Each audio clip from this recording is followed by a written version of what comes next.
This GeekWire podcast is brought to you by BECU. Stay tuned to the break as Brian Westbrook interviews BECU's Stacy Black for today's Money Hack about the benefits of micro savings as part of a larger savings strategy. For more money hacks, check out geekwire.com/BECU. We talked about Suno at our event a few weeks ago. Suno is an agent that builds music generatively, and you just give it, some ideas. I need a song about, Red Sox spring training, make it a country western song. For developers, it's different, unique, and powerful ways of integrating with Alexa Plus. I have to push back on something you just said there because clearly the Red Sox song would be classic rock 1970s. That's right. I'm sorry. Hi, and welcome to GeekWire from GeekWire.com in Seattle. I'm Todd Bishop. We are coming to you from Amazon's Day One Tower today. It's my pleasure to be joined by Daniel Rausch. He is the Vice President of Alexa and Echo at Amazon. It's great to have you here, Daniel. That's awesome to be here, Todd. Thanks for coming to visit us. Absolutely. So we just saw a little bit of a demo of Alexa Plus, which is the new interface. And really, that doesn't even do it justice, I think, to say what this new experience is that Amazon has created for Alexa users. Can you give me sort of the basics for people who might have missed this announcement, Alexa users who might have Echo devices on their tabletops that will be compatible with this? What can they expect when this starts to roll out in terms of differences from the current experience? Sure, yeah. Alexa Plus is the all-new Alexa. I would say the first thing customers will notice is just how conversational the experience is. You can have a chat with Alexa just like you and I are having right now. The next thing they'll notice is that Alexa is deeply knowledgeable on just a very wide range of topics. You and I were just chatting through Red Sox trivia, and I'm pretty deep on the Red Sox, and I learn something every time that I engage with Alexa on the Red Sox. I think that customers will notice that the experience gets very personalized over time as Alexa learns your preferences. Alexa knows I love 90s rock and indie music and bands like the Pixies, and so when I ask her to pick new music and new artists for me, she uses those things that she knows about my music taste to recommend bands. So I think customers will notice that over time, the more they use Alexa, the more personalized the experience gets. And then I think they'll really come to count on Alexa to get so many things done. Alexa Plus on day one is deeply integrated with tens of thousands of services and devices. So whether that's deciding what you want to make for dinner, getting a recipe, completing your shopping, sending, a text to the family to let them know when to be home, or finding a movie, looking for tickets, finding a baseball game, inviting everyone out. So I think, starting a task, engaging with this knowledgeable personal assistant and completing it, it's really great. One thing that I was really struck by in the demo was just how smooth it is. You don't have to reinvoke the wake word. And you can say that and understand that, but to actually see it happen, and you were giving me a little bit of a demo as well of a future shopping technology where you'll be able to go on and just have a real almost monologue with Alexa as you talk through what's in your fridge and what you need. And there were no interruptions coming back. You were really in control. That struck me as somebody who frankly just candidly struggles with Alexa currently and the attempt to repeatedly invoke the AI as it is today. Yeah, I think we've always had this very consistent vision for Alexa that speech is such a natural interface, and this ambient experience that's available when you need it, fades into the background when you don't, is a great way to access AI, artificial intelligence, and just frankly get things done. But now the step change in what we're able to do with our technology is producing this much more fluid, much more conversational experience. And so the shopping experience that I showed you is literally what it's like to stand in your kitchen and realize what you need from the grocery store. So imagine opening your fridge and saying, we need milk, we need eggs. Actually, I need the 2% milk because my mom is visiting. We want to make those pancakes this weekend that we like. I can't remember the mix, but look at what we shopped for last week. You go to your pantry, you say, I need pasta, tomato sauce, dried beans. And literally, that's all it takes. You're already done. So the process that we all go through to, aggregate and pull together what I need from the grocery store can just be the completion experience of being done shopping. Tap once on the interface. You and I looked at it. It composes the list for you as you go, and you're finished. So I think that shows you the future of the kind of experience we imagine in that deeply conversational experience that we're building with Alexa Plus. This is a bit of trivia, but I've noticed that you and Panos both refer to Alexa as she. Was that a conscious decision by the company to go, okay, let's go that full route of using the pronoun and a human pronoun for this artificial intelligence technology? I think you'll hear different people, talk about it with different pronouns. Okay. And, Alexa is AI. It's an AI. Some people refer to Alexa as it. Some people say she. Sometimes, frankly, it depends on what voice you might be using. Yeah. My wife loves the default male voice, and so she might use different pronouns even than I do. It's funny, and again, I don't mean to go down a trivia rabbit hole here, but I also noticed in the demo, the voice sounded a little bit different to me in the new Alexa Plus. And correct me if I'm wrong, I felt like the voice of Alexa Plus was maybe early 20s, whereas the Alexa on my current Echo Show is maybe early 30s. Am I in the right ballpark, or am I thinking about it and overanalyzing it way too much? I haven't thought about if there's an age difference. Yeah. I think of Alexa as 10 years old, so maybe it's just it's Right. where I'm coming from, Literally. which is how old Alexa actually is. But I would say that the new voice, customers will notice that right away. We think that it is more engaging and conversational as the default voice, but by the way, there are a lot of great voices available. And if customers love the original Alexa voice, that's available as well. There's a whole new range of new male voices, new female voices. We think, honestly, customers will love them all. I don't know if you know this, but this conversation that we're having here for the GeekWire podcast is, for me, part 2 of an Alexa Plus series. I got a chance to talk a couple weeks ago with Michael Levin and Josh Lowitz of Consumer Intelligence Research Partners. And Very cool. Yeah, they do a lot of consumer surveys. And I asked them what I should ask you. Great. Here we go. Their big question is the business model, because for people out there who want to use Alexa Plus, it's going to be free with a Prime membership. If you do it on a standalone basis, it's going to be $19.99 a month. And one of their questions was, what is Amazon's goal here from a business perspective with Alexa Plus? Is there a revenue motivation? Is there a user engagement motivation? Is there a Prime membership increase that you're trying for? Can you sort of talk us through, to the extent you're able, the pricing strategy and how it plays into Amazon's larger goals? The first thing to know is that we really do believe at Amazon that if we do something great for customers, the business can take care of itself.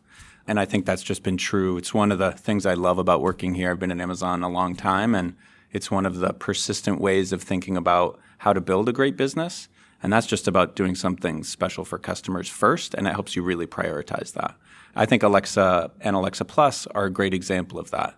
We're going to help customers accomplish many different things, and customers will, engage in their Prime benefits more, for example. We know that, Alexa is a great place to take advantage of Prime Video, listen to your Amazon Music subscription that you have attached to your Prime benefits. And you'll also find it a great place to shop. So there are ways that you'll engage with other parts of Amazon as one way to think about, Alexa Plus. And it's also just true that we've got a great devices business overall. And, there are many companies that engage in one of those businesses. We've got, I won't announce anything here today on your podcast, but we've got some great devices in store. We've shipped some great devices over the last few years. So we know that customers will really enjoy using Alexa Plus on those as well. So in some ways, I'm a bit of a case study in one potential avenue for business growth in this area. And I hear everything you're saying. There's lots of different areas of growth. But we had one of the original Echo shows, one of the great. white ones with the little speaker down at the bottom of the screen. And last week I went, it's been time for a while. And I want to be ready for Alexa Plus. So I went and I bought for $149.99 through my Prime account Echo Show 8. And so it's actually been beneficial already. And I don't want to get into a sales pitch for Echo. You don't need that. But the speaker, I won't mind, though. No, over that, whatever it might have been, like 5-7 years, I don't know how long it's been, but like the speaker difference, just that alone has been pretty mind-blowing. It's a little bit more like the Echo Studio in some ways. That's a great, I know exactly the device you're talking about. And our Echo Show 8 does have great in addition to the great sound, it has the screen too, where we can show you things and do even more for you. So I'm excited to get Alexa Plus to you on that device, and I know that you're going to find it even more valuable when we do. Okay, so for everyday users out there who have devices that are compatible with Alexa Plus, like what can they expect if they've applied for the early preview program? Is that something that's going to be coming out sometime in March, or where are we in the rollout? We're going to start rolling out in waves to customers the early access program in a few weeks. And that'll build, over weeks from there. So starting in a few weeks. Many customers have requested. Actually, we're up into the millions of customers that have asked for access. And we're very eager and excited to get that new experience to customers.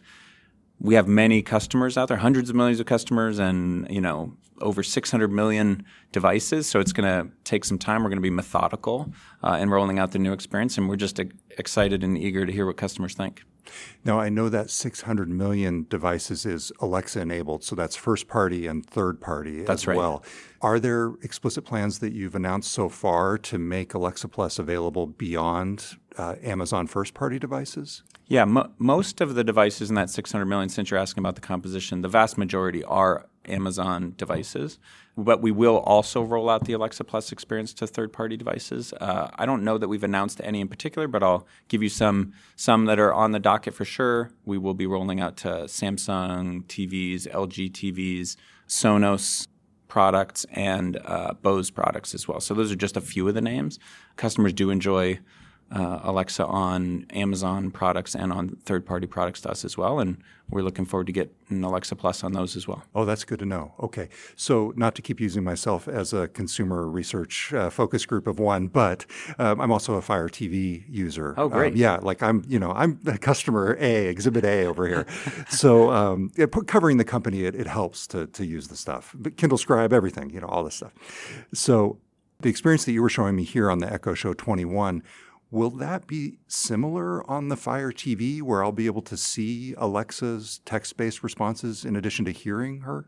So it is going to be available on Fire TV, Alexa Plus, for customers that have Alexa Plus in their home. We turn it on all their devices, so that includes your Echo speakers, Echo Show, Fire TV. You'll see it in the Alexa app, etc. On Fire TV, it's more of a 10-foot experience. So you hear Alexa's responses. You can have that same conversation.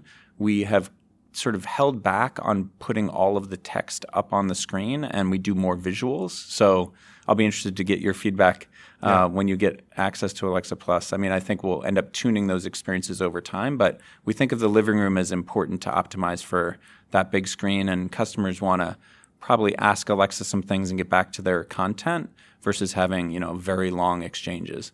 We do think the living room is particularly great for things like photos. There are some key things that you can get out of Alexa Plus that are great for that largest screen, calendar, photos, things like that, where accessing your information or remembering some great family times together are really great on that big screen. Here's a feature request, and forgive me if this already exists. One of my favorite things lately is the voice remote. We have the sort of higher end voice remote, and I love telling Alexa, find my remote, and it's like saved me. Yeah, that's great. Probably saved me hours. Let's be honest. It is great. Finding it in the couch cushions.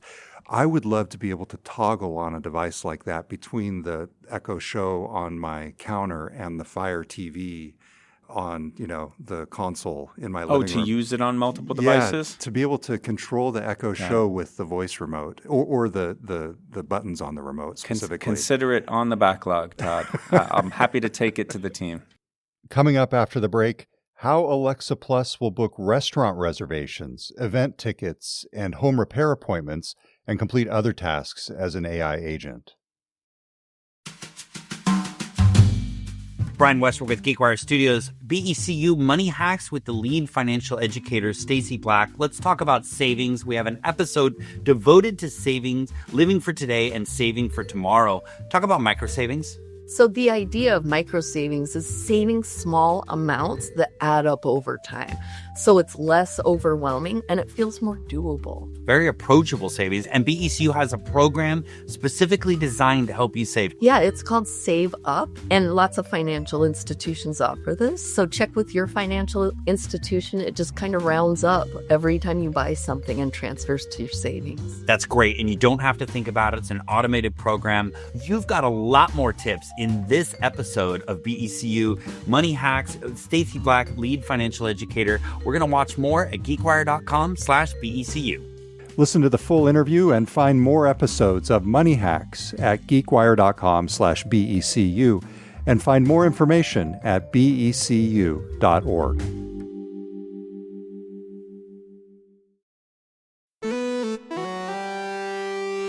When you were giving me the demo, I have to say you did help to dispel some of my skepticism about some of the autonomy and the whole idea of Alexa being an agent and the way you were talking about doing tickets and shopping.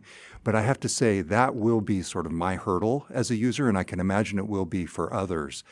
Can you talk about the work that's gone into things like connections to OpenTable and Ticketmaster, and just how autonomous will Alexa be? Like, could you say, hey, I see that these tickets for the Red Sox spring training are happening. You know what? Look at my calendar, figure out the right days for me to go, book the game tickets, and get me a flight on Alaska to be there within 3 days. I mean, will it be that kind of nuanced, and how detailed will the user involvement have to be along the way? That's a great question. I think from a developer perspective, which I'll come to, there are sort of a new set of technologies for integrations, but it's certainly the way that you talked about the customer experience is what we aspire to for Alexa Plus. We've always had the vision that Alexa aims to be the world's best personal assistant, but this step change in technology is really going to allow us to build the kind of personal assistant you just talked about. I think you'll find that you'll get into a conversation with Alexa, and that's what would help you complete those actions. So it may not be the case on day one. You won't be able to say, here are these 30 things, let me rattle them off, go off and do them. But having a discussion about your calendar, available dates, find tickets, buy them, okay, let's move on to my workout schedule, et cetera, which honestly is the way that we really do complete these tasks today. Alexa can fully complete those tasks. There's a lot of chatter about the word agent these days, but we do really believe that getting all the way to done versus something that you have to babysit is how to think about what we would call, quote unquote, in the industry, agentic capabilities. Customers really just care about finding an easy way to get something accomplished. That's all that really matters to them. So that's how we think about it as well. From a developer perspective, to answer like what does it take, from an OpenTable, say, which was one of the demos that I showed you, we have 3 new SDKs for developers, and developers can sign up to be notified when we expand from our closed preview state that we're in now. So there's the AI Action SDK that lets you integrate with APIs. For anyone listening, that's the one to tap on. The Web Action SDK is Alexa acting as an agent out on the internet. So Alexa can, for example, take information about an appliance repair you need or the kind of service provider you need, like gutter cleaning or a plumber, and use Thumbtack, for example. The way it does that is it goes actually off on the internet.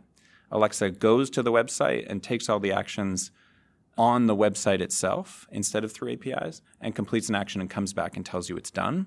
And then the third way is actually agent to agent. So we talked about Suno at our event a few weeks ago. Suno is an agent that builds music generatively, and you just give it, some ideas. I need a song about, Red Sox spring training, make it a country western song. And it'll come back with a song, and there's an SDK for Alexa to actually go off and interact with an agent and then bring the results back for you. So that's the third way. And I think customers will love each of them. And for customers, it's just different ways of getting things done. For developers, it's different, unique, and powerful ways of integrating with Alexa Plus. I have to push back on something you just said there, because clearly the Red Sox song would be classic rock 1970s. That's right. I'm sorry. Not love country. that dirty water. I know. I had to go a different direction, but yes, I do love that dirty water. Okay, so interesting. So in the Thumbtack example, and I got to say that was one where I was really skeptical, because I'm thinking if I've got a service provider coming out to my house, I really want to be heavily involved in something like that. And I'm naturally skeptical about whether Alexa could go out browse a web page and come back with something that I would actually be happy with. Yeah, I understand the skepticism, but it's very possible.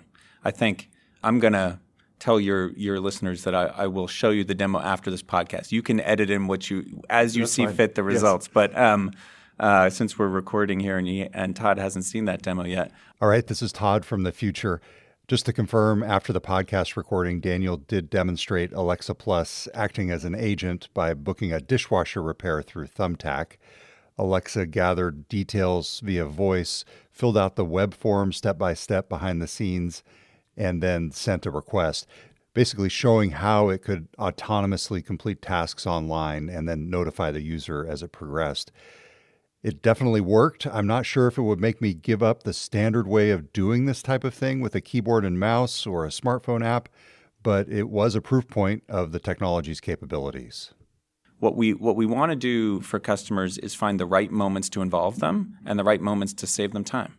And we've built exactly that kind of what we would call agentic experience around those principles. So you get to review, anything that the service provider is going to see. You can review the service provider and their ratings, and then you decide that you want Alexa to go off and book that service provider. The way the experience works is then that person contacts you. If you have anything additional to ask about, the appointment gets booked and you're done. GeekWire listeners, as long as we're addressing them, are going to get tired of this because I've said it probably 5 or 6 times. But here's what I want is the movie Her before it got really weird and creepy. That's what I want. And some of the things you were showing me there were really interesting in that way. And you said something that I guess folks at Amazon are doing internally where they're auto-forwarding their inboxes to Alexa. Yes. And that was really interesting in 2 different ways for me. One, like, fantastic. And also, like, do I want my 14-year-old having access to my work email? Maybe not. And then secondly, it sort of shows where the seam is between Amazon and what Alexa can do and some of the enterprise providers like Microsoft and Google. Like, it's not native integration with Outlook or Gmail. Like, how do you make Alexa useful as a next-gen personal assistant without your own email client? Yeah, I think that's a really interesting question. I think the world is going to be full of agents getting things done for customers. And I do think that sometimes they'll be application native, if you will, or sort of, if you want to use an industry term, more ecosystem native. It'll be able to accomplish a certain range of tasks within a certain set of applications, let's say. I think there are other agents, and it's certainly what we aspire to with Alexa, that will be able to accomplish a very broad range of tasks across many different integrations and service providers and devices and get something much more broad done for customers. I analogize it a little bit to the way that Alexa operates in smart home today. You don't have to think about who made your light bulb. You don't have to think about what app on your phone might control it. You don't have to think about, the manufacturer of the front door lock versus the back door lock. You don't have to think about, unlocking your phone, pulling it out of your pocket, finding the right application, finding the right device, toggling the right switch, and then that's how you did something. The advantage of Alexa is that it operates across all those things. It's ambiently available. It doesn't have an app. You don't need an instruction manual. You just ask. It's the same interface for an 8-year-old or an 80-year-old.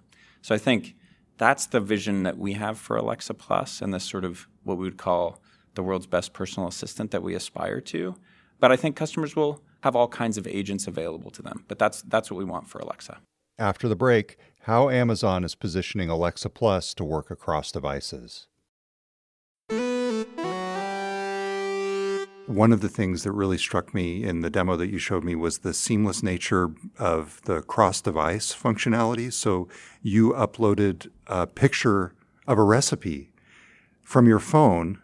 And tell me what happened after that with Alexa Plus. Yeah, that's Grandma's kugel recipe, which, is important in my household. And I asked just what temperature the oven needs to be set to, but then realized I might not have all the ingredients. So Alexa told me and this is scrawled, by the way, in my mother's handwriting. So it wasn't easy, to begin with from a technical perspective, but Alexa got that attached to a share sheet through the Alexa app.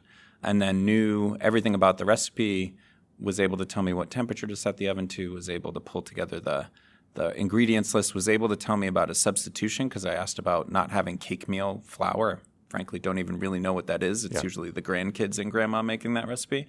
So we were able to modify it from there. And in one fluid conversation with Alexa, you can figure out how to get it done.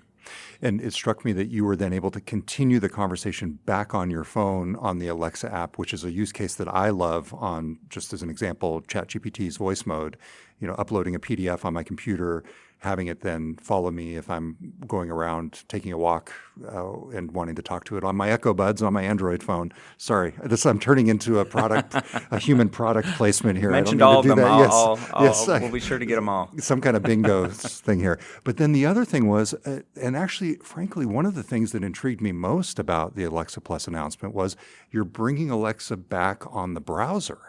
Because I don't know if you follow a lot of the Alexa threads on Reddit, the Alexa subreddit, and maybe you try and stay away from that. Just for your own mental health, I would imagine that might be good. But this was a disappointment for folks when this was discontinued a while back, if I'm understanding correctly and reading this Reddit information correctly. And now it's back, and you'll be able to basically continue those conversations on a PC in a browser. Yeah, anywhere, you can have Alexa anywhere with you, with Alexa Plus. So, and you can follow the thread of a previous conversation. You saw me start that conversation about the recipe in voice with an Echo Show, picked it up on the app, continued the conversation about substitutions, went back to voice again. You can use voice or text in the app as a way to communicate with Alexa. You can, use voice around your home with the ambient interface. It'll work with your Echo frames and buds, on the go. And we are bringing Alexa to alexa.com in the browser during the early access period as well. And you'll be able to pick up conversations.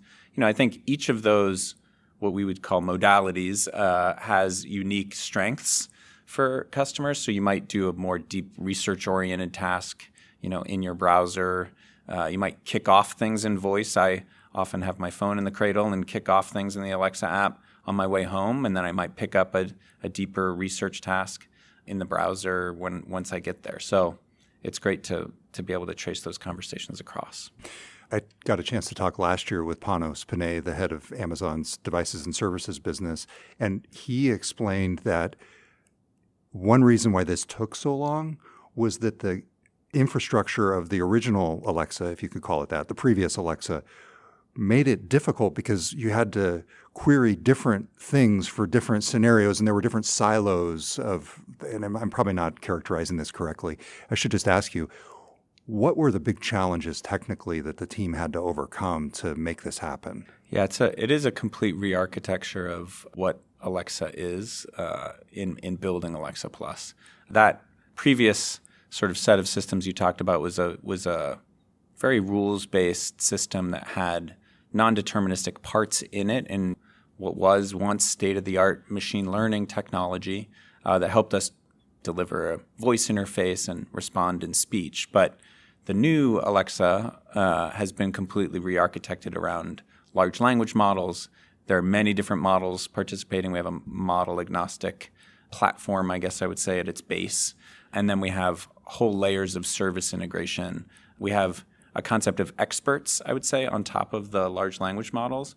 We have even at launch hundreds of specialized experts. So, I showed you the information expert, the sports expert that helped us understand a little bit about what's going on at third base with the Red Sox in some of the demos we looked at.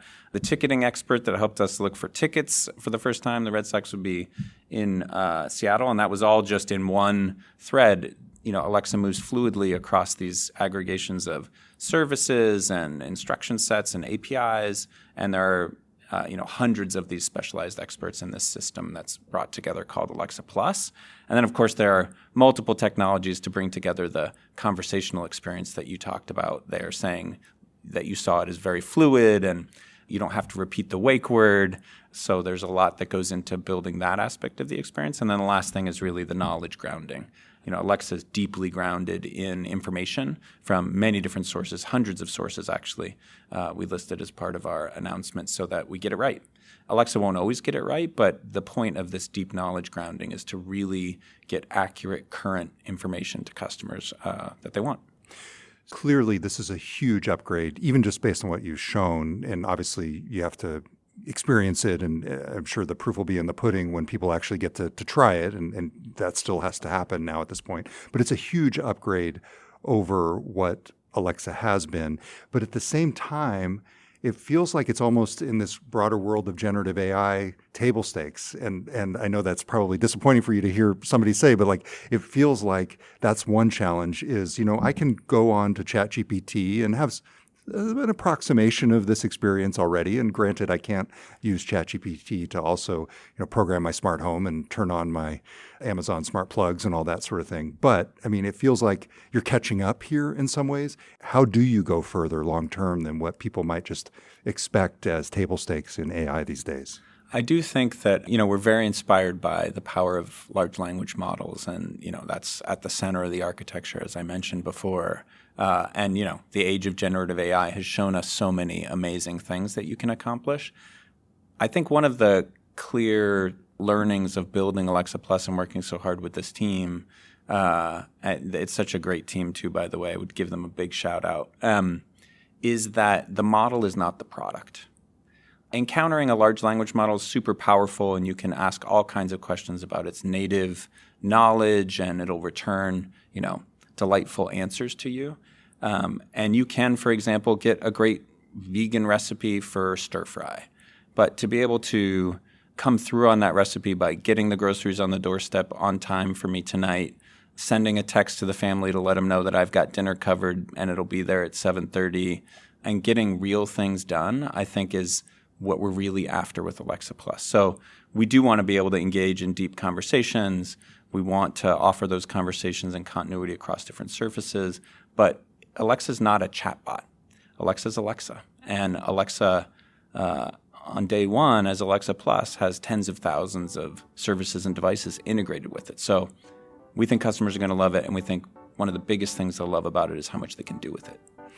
Daniel Rausch, VP of Alexa and Echo, thank you very much for talking with me. Todd, it's been so great to hang out with you. Really appreciate it. Thanks. Thanks for listening. See the show notes for related links, including our earlier episode about Alexa Plus with Michael Levin and Josh Lowitz of Consumer Intelligence Research Partners. Curt Milton edited this episode. I'm GeekWire co-founder Todd Bishop. We'll be back next week with a new episode of the GeekWire podcast.